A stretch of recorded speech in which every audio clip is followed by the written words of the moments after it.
How's it going, guys, and welcome to another character build in Gudonia. Today I'm going to be showing you my take on a Death Knight. I hope you guys like it. At the time of this build, the game is currently in early access version 0.83, so some skills and abilities might change. Also, 17 extra skill points are available from obelisks in the open world game. The starting attributes for the Death Knight are 3 strength, 2 agility, 3 intellect, and 0 charisma. I chose 3 strength so I could use two-handed weapons, 2 agility because no point putting the skills in anything else, 3 intellect because I'm going to use magic, and 0 charisma because we don't really need it. Alright, now let's take a look at the skills. So we have 15 points in ferocity, 15 in combat mastery, 15 in blood magic, 15 in arcane, 7 in defense, and 3 in dark magic.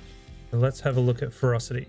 So in our ferocity tree, we just went with rage, just so we can get a bit more damage whenever we strike. So the more damage, we can build up some more damage, which is good. We also have critical strike, just so we get an extra 3% critical. As always with a melee character, melee damage level 5, increase our melee damage by 15%, and also two-handed. You can choose one-handed if you want to dual wield. It's up to you. So I just went with two-hand. In combat mastery, we have enchant weapon.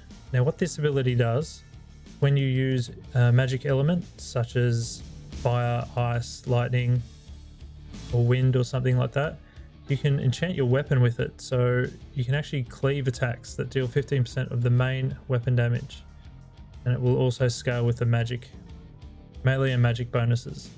Also we have level 4 rend, so 20% chance to cause bleeding to an enemy, 20% of our damage for each 2 seconds. We also have piercing strikes level 2. Each attack has a chance to apply trauma, so the attack speed and movement speed of the enemy will reduced by 20% for 15 seconds. And we also have fencing level 4, just so we can have a bit more combo. So the final attack of the combo has a 100% chance of adding the armor piercing effect. Moving on to blood magic, we have mad attacks. So this is my sort of go-to sort of spam skill. So we can get some better chance of bloody attacks triggering by 15%, which is really good. We also have bloody attacks level 3. So there is a 10% chance to restore 8% health. So that is a good one. And stacking that with mad attacks is really good. Hunger for blood increases the attack and movement speed by 5% for each enemy near the player. So if you're surrounded by a group of enemies, your attack speed and movement will go through the roof. Also leeches, level 2. When you kill an enemy, it has a 100% chance to spawn a blood-sucking leech near the body, and it will attack enemies and restore players' health. That's a good one for survivability. Over on Blood Frenzy, it increases the chances of bloody attacks triggering by 20%. So that just gives us bloody attacks will just proc a lot more, so our survivability is through the roof. Moving on to arcane magic, we have magic overload and its mastery, so we can stack the overload 3 times and 400% mana cost but 200% more magic power.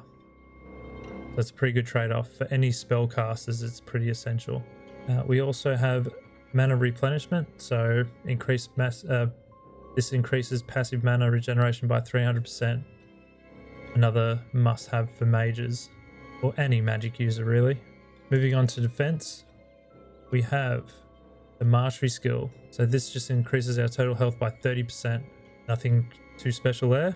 So in dark magic, we have dark element, level 2. It just boosts our dark damage, and we can also put it on our weapon. You can use the ice elemental, fire, or whatever you really want. This is just my take on the Death Knight, so I just chose dark. We also have drain health, level 2, drains health out of the enemy target, pretty straightforward. We also have shadow wave, level 3. So this sends out a wave that curses the enemies, damaging them, increasing damage they received, but it also heals skeletons, but we don't have skeletons. We do have Raise Abomination. So this will just summon a companion, a little minion for us, not a companion. Yeah, a little minion to do our bidding. So I just thought that instead of skeletons would be pretty good. We also have Bone Serpent. So this doesn't use any mana. It just has a 4-minute cooldown. So sort of a free spell. It's like a big boss spell. So I thought we might use that. And also we have Dark Power at level 5. So this just raises our power of our dark spells by 15%. All right, let's test this build out.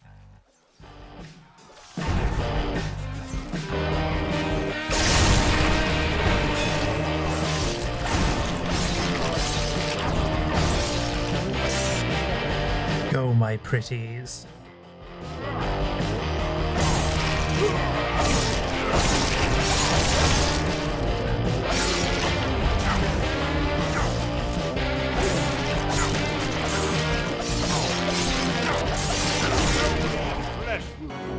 So with this build, I think there's a lot of potential in it.